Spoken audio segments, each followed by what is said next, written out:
Hello guys, I'm Christian C. Flores and today we're going to discuss the topic about VLAN. So, syempre short guide discussion lang naman to. What is VLAN or the Virtual Area LAN Network, which is the divided into a single or switch into a separate virtual network. So, pag sinabi natin divided or switch to separate virtual network, ito yung isang switch port access na nakikita natin dito na isang switch dyan, at may 3 or 4 na PC kung saan meron siyang different connection kahit na nasa isang switch lang. So, paano yon? At saka bakit natin kailangan at ba't ginagamit?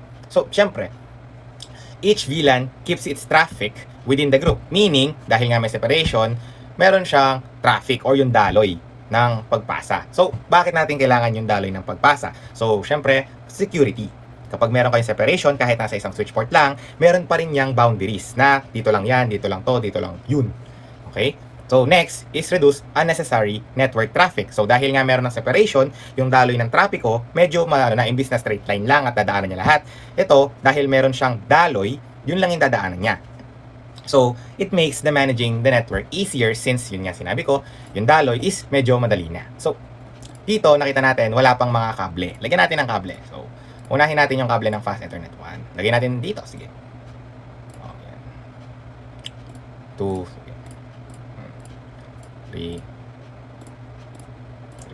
and then the 4. Yan. So, ayan. Inano na natin sila ng setup. So, ayusin din natin yung isipin siya na. So, ito yung default access na nilagay ko. 192.168, 100.1 para may dalo yan sila. Ito ayusin natin into 2. Then 3. Then 4. Yan. Lagi natin unang-unang sa setup. So, fast forward na natin para mabilis.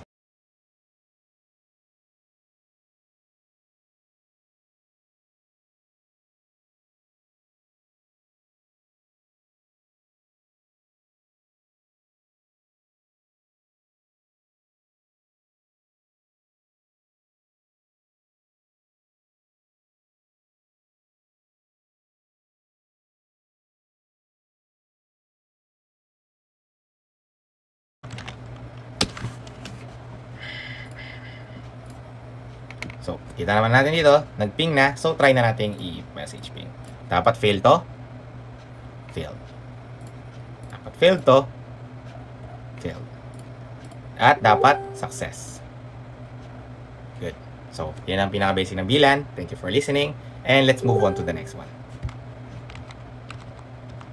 So, hello guys, I'm Christian C. Flores. So, ngayon, moving on to na tayo sa next topic, whereas mag-ano pa rin tayo ng basic before moving on to the STP. So, trunking. Para saan ba tong trunking network or technique na ginagamit sa networking? So, ito yung, of course, yung VLAN, yung ating virtual local area network, na nag-ano siya ng physical link through the switches. So, pag-ano siya, hindi lang naman siya switches, meron din siya about dun sa router. So, instead of having separate cables for each VLAN between switches, meron trunkings allows multiple VLANs to share a share physical connection sa ating local area network kung saan magiging siyang efficient and scalable. So, na-configure ko na tong dalawa. So, dahil may orange dun, ang inaano ko kasi dito sa dalawa is FA24 sa pinakataas, yung ating switch 1. Switch 2 will be our ating FA24 to 24. And then switch 2 to switch 3 will be our ating 23 to 24. And then switch 1 to switch 3 will be our ating 23 to 23. So, ang configure natin ngayon is paano yung dun sa trunking. So, short code.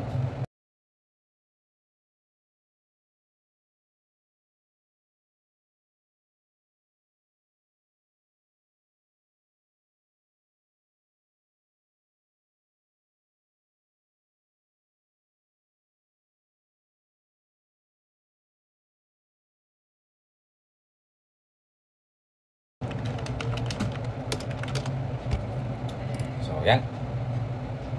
So, dahil natapos na natin, of course, don't forget to ping.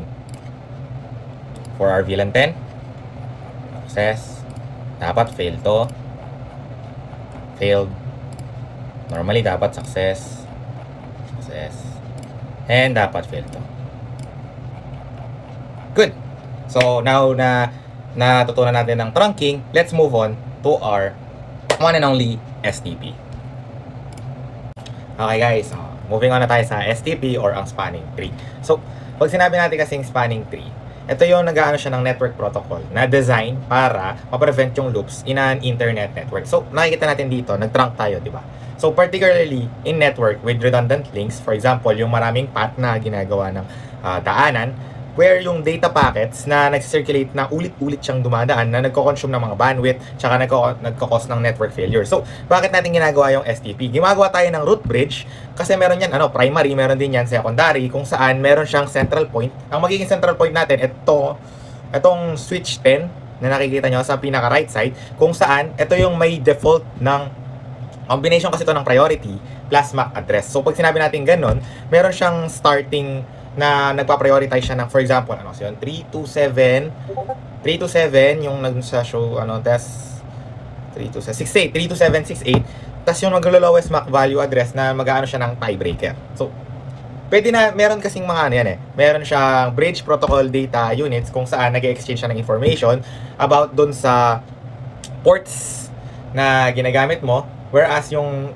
nagdedetermine kasi ng root bridge Siyempre, may port roles tayo. Yung port roles na nag-ano ng root bridge, kung saan bibigyan niya ng roles yung each port na meron siyang switch, kung saan merong best path, tsaka meron ding forward path para ma-move yung traffic toward dun sa root bridge. So, dahil nagawa ko na ulit yung dun sa left and then top, ito kasi secondary mga yan Itong 8 and 9. So, dahil ito yung medyo pinaka-primary natin at na, naman natin na paano mag-trunking, lalagyan na natin sila ng pinaka-primary bridge.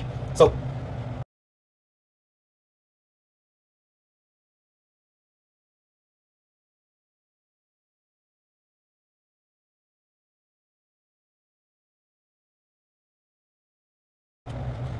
okay guys, natapos tayo mag-code kung saan nakikita natin sa console na nagano ng sinashow ko yung spanning tree. Ang nakalagay kasi dyan, yung command niyan, nakakat yung output. So pag sinabi natin nakakat yung output, nakikita natin itong di ba?